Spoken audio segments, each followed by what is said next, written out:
Gaining weight in a healthy way might just be the step that's needed to support a dancer's short-term and long-term success. But for many, the task of gaining weight is not always an easy one. In fact, for dancers who struggle in their relationship with food or who might be experiencing a challenged body image, gaining weight, even in the most healthy way possible, can be a struggle. Today, I'm going to share a handful of strategies to help ease the process. Let's dive in. I'm Rachel Fine, registered dietitian nutritionist and founder of To The Point Nutrition. A dancer's performance is a direct result of hard work and motivation. So where does food fit into this? There's a lot of myths and a ton of antiquated ideals, and I'm here to dispel those. Hi, I'm Rachel Fine. I'm a registered dietitian nutritionist here to help dancers learn how to fuel their bodies in the most supportive way possible while also maintaining an awesome relationship with both their plates and their bodies. Today, we are talking all about the topic of gaining weight and doing so in a way that leaves you feeling good physically, mentally, and emotionally. Just to start, let's talk about why a dancer might need to gain weight. It often stems from a clinician, whether it be a dietitian, whether it be a medical doctor, but not always a clinician. It could stem from a family member. It could stem from concerns of friends or dance teachers.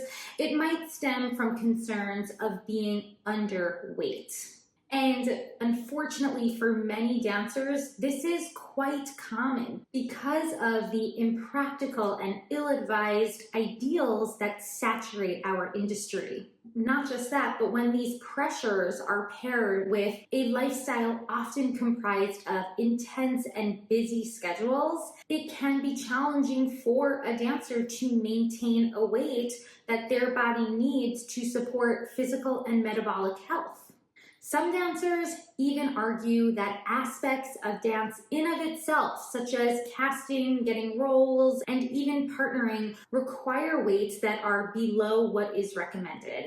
And I just want to start off by dismantling these myths. It is incredibly important for all dancers to achieve a weight that allows their bodies to function both physically and mentally. Now, I've previously spoken about how to identify what we consider to be a set point range or a happy weight where your body feels comfortable at, where it can support hormonal balance in a way that helps to prevent the onset of relative energy deficiency in sport, also known as Red S.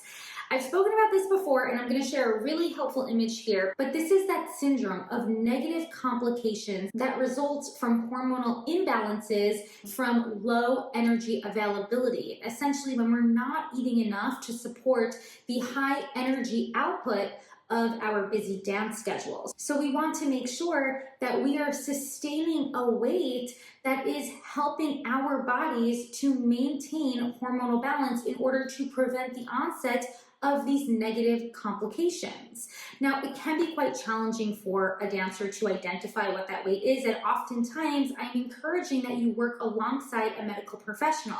This often involves a medical doctor and the interdisciplinary work with a registered dietitian nutritionist to help you identify what a goal range would be for your body.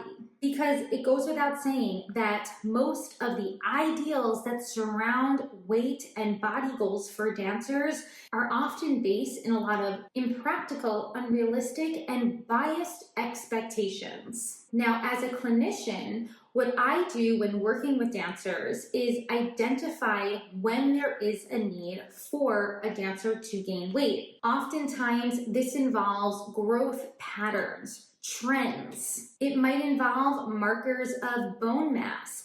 We're going to look at nutritional history and medical history. We're going to look at a dancer's history of injury and whether or not those injuries are healing in a timely manner. We also want to examine how a dancer is feeling and performing, both in class and on stage. Are they experiencing consistent fatigue? Are they constantly feeling clouded, a lack of focus or judgment? All of these, similar to that image I showed earlier, could reflect the need for a dancer to reevaluate what that supportive weight is. And in many cases, that involves a need to gain weight.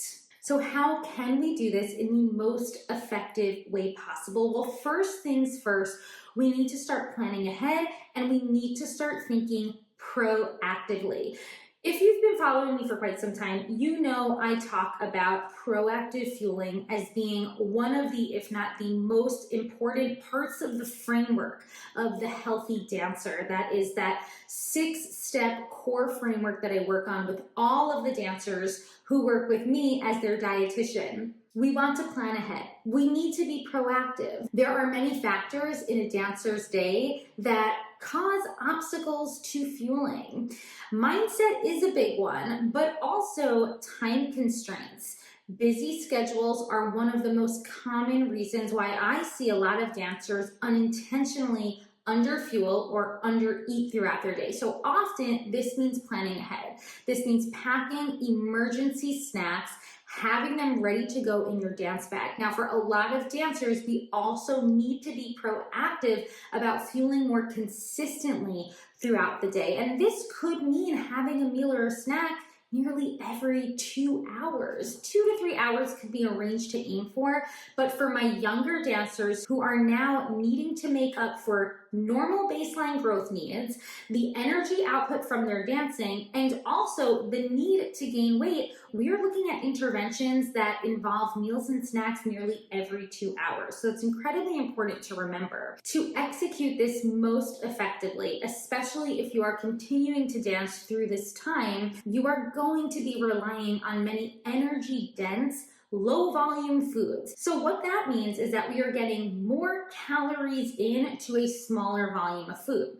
A salad is likely not going to be the best bet during this process, but rather a wrap or a sandwich will allow you to get more components into a smaller volume of food so that you can access those calories while also not feeling too uncomfortable or eating to a point where you feel way past comfortable fullness.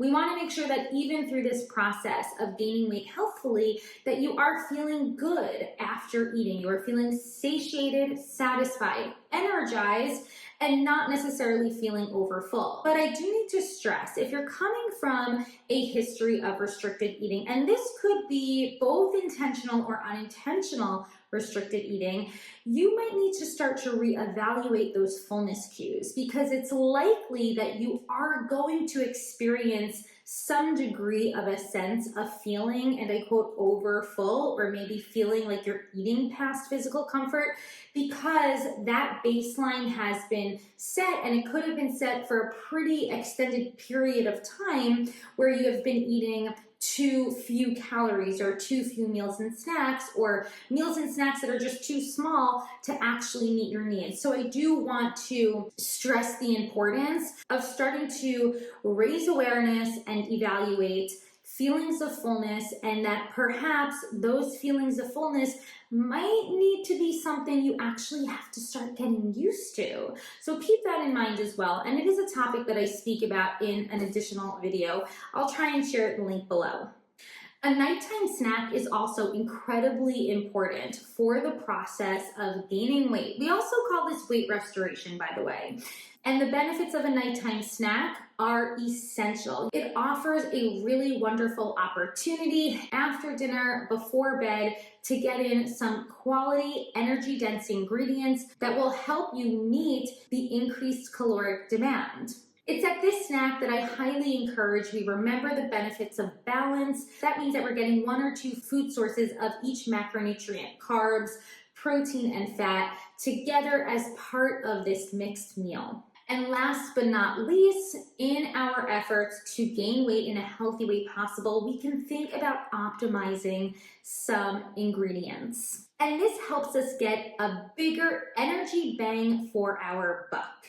A handful of options that will help to boost the caloric or energy value of that meal or snack, again, in a smaller volume so that you are left feeling energized and not feeling that level of discomfort. So a few of my favorites: avocado, potatoes, nuts, seeds, full-fat dairy like yogurt or whole milk, whole eggs, including the yolk, obviously, beans and legumes are all great options. You can add oats and avocado to a smoothie. You can swap bread with bagels, which happen to be a denser carbohydrate and will help to boost that caloric intake. You can add an extra drizzle of olive oil to your veggies, to your meals, to your pasta. And most importantly, I encourage that you skip any type of diet food.